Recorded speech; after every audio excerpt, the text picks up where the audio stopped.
If you want a good answer to a technical problem, it's going to be a science-based answer. Some of the best public policy that you can develop is science-based. In order to do that, you got to not only stay current with your current technical field, you got to be prepared in some instances to lead. You know, science doesn't stay still.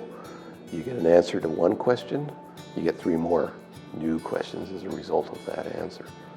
So there's no limits to science, there really isn't. It's been my happy task for virtually my entire career to establish environmental quality standards for a number of different regulations, but the main one being the Contaminated Sites Regulation. The Contaminated Sites Regulation is an important piece of legislation that sets standards for contaminated sites and approaches to assessing those contaminated sites to ensure that public health and the environment are protected.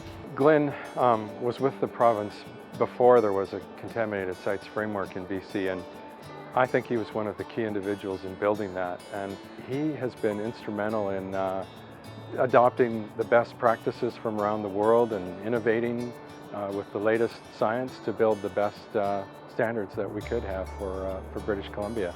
Well, we view the regulation as being an evolving regulation. The purpose is not to do this once and set it in stone and move on.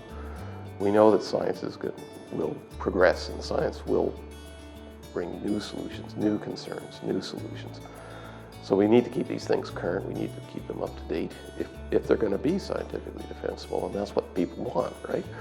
That's what the lenders want, that's what the government want, that's ultimately even what the people who are responsible for cleaning up want. They want to be assured that when they sell that property as a clean property, you know, 10 years from now, 5 years from now, somebody's not going to come back and say, well, what about this substance? Or what about that level of contamination? Glenn's considered the go-to guy given the experience that he's developed over the years.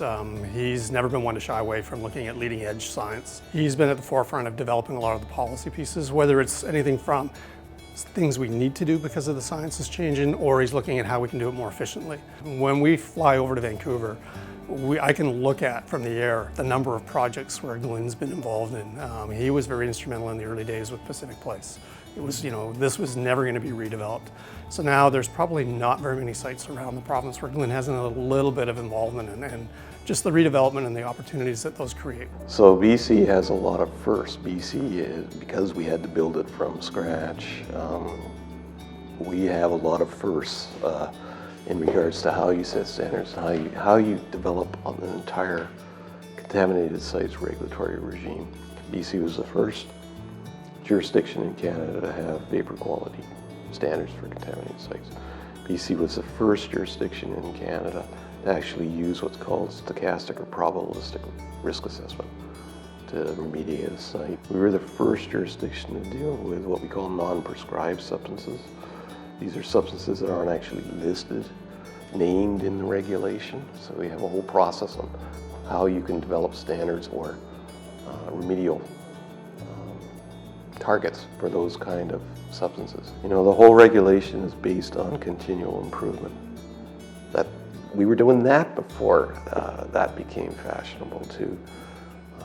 And the reason why is because we needed to do it. Necessity is the mother of invention.